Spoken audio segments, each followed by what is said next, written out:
So you're from Ohio and you're from?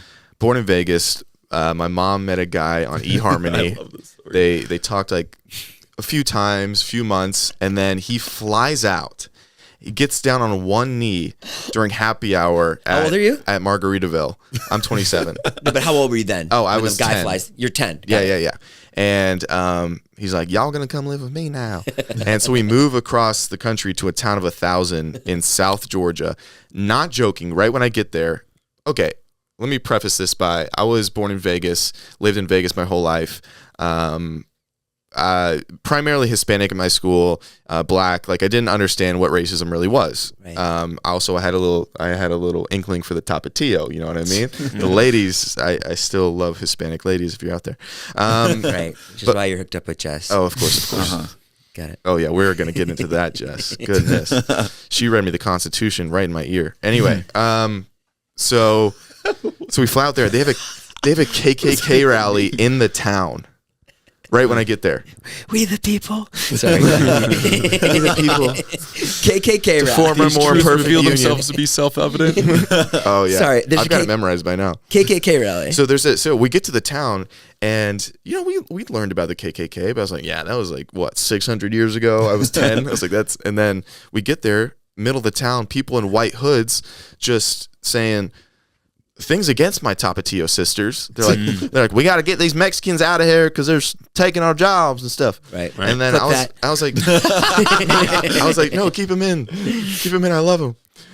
But it was one of the most wild things I had ever seen. It's a wild thing to see when you're 10. Yeah. Guys, we got a great episode for you today. I have been on tour. This weekend, I'll be in Ohio. I'll be in Columbus and Toledo. All the tour dates are at jasonnashtour.com. Go check that website, and go to the link in the description and check that. And you can see if I'm coming to a city near you. How did the stepdad turn out? Oh, they didn't stay together. Who would have thought? Oh, and then, but you stayed in the town. I stayed in the town. How long were they together? 5 years. 5 years. Okay. Yeah.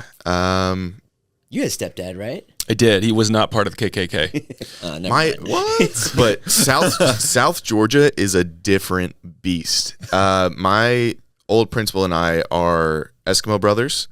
One time a student. Okay, Your principal? Oh yeah. So he's in jail. That's what you're saying. What? No, he got promoted to superintendent. Oh right. And then this other time, this kid was mouthing off to a teacher in class. Yeah. So afterwards, they met on a dirt road and just fought it out. Yeah, they don't do detention down there. The most southern thing I've ever heard. Okay. So how was the kid and how old was the teacher? The kid was probably, 16, 17, and the teacher was late 30s. Dude, it's so funny. I don't know if it was Did people watch? Oh yeah, people. Well, it was at a high school party. I don't know if he knew he was going to be there. He showed up, and then they just duked it out. And what happened? The teacher won, and then he got a conscience, I guess, and then went to the principal and was like, I can't be teaching these kids anymore. I can't. He lived the high and mighty life, and he fired himself, I guess you could say. Wow. And this other time, this is a true story and wild. So my friends are all hanging out, and a bunch of guys hanging out, and my friend Philip, he leaves the party, and he leaves his chapstick there. And if your friend leaves their chapstick around when you're a teenage boy, all the other boys are going to rub their balls on it and give it back to you. Right. That's just part of it. As you do. That's what happens, yeah. It was my friend Skylar's mission. You're going to give this chapstick back to Philip, so he puts it on his face.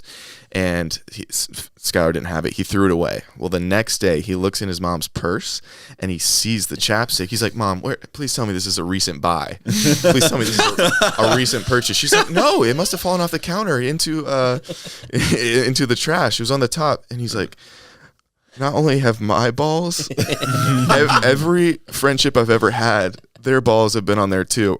So she gets mad, and she recruits two of the high school teachers.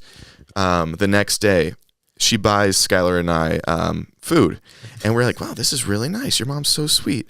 And she gets us drinks. So we eat, we get done, we have the drinks, and then she brings these two heavy-set teachers, like good old Southern boys, beards up, and they're like, so what'd you think about the food? And we're like, it was good. And they're like, and then she goes, you see these boys? They both dip their balls for 30 seconds into both of your drinks, and then you drink it. And we were like, ha ha ha. No. Good one. To this day, she still says that is Wow. true. She's like, no, yeah, 100% we did it. They really do they do things different there. Oh, wait, can I tell one more That story? wasn't that long ago, Wait, Zach. which story? No, I moved here 5 years ago. Right. When did the stories stop? When do these like when do they? Because you guys gotta do a one-man show. Yeah, I know. This is great. So is that what your movies are going to be about? Yeah. Well, I have this yeah. show idea I'm writing now called God's Country, and well, the first episode is going to be about we have this thing in our town called Cow Patty Bingo. Yeah. Do you know what that is? I don't. Okay, so they lay out maybe a field. We'll say it's at the local middle school. They change around the field depending if it's corn season or not. And they have like little checkered squares with numbers in them. It's kind of like what they do for like the Super Bowl and stuff like that. So it was a big thing to the town. You come out, you pay money, and you get to pick which numbered squares you want. Mm-hmm. And then whoever you put a cow in the field, and whatever number the cow pooped on, you'd win all the money. Well, one year, Linda, she used laxatives, and she gave them to the cow, and she bought all the numbers like near where the cow was going to go out, so she won all the money, and she did it like 2 years in a row. It was a big conspiracy, and everybody freaked out. That's a big conspiracy. That's the biggest thing going on in the town. She almost got ran out of the town. Right. She almost got ran out of the town because the cow was spraying when usually it's a nice, It's a nice patty.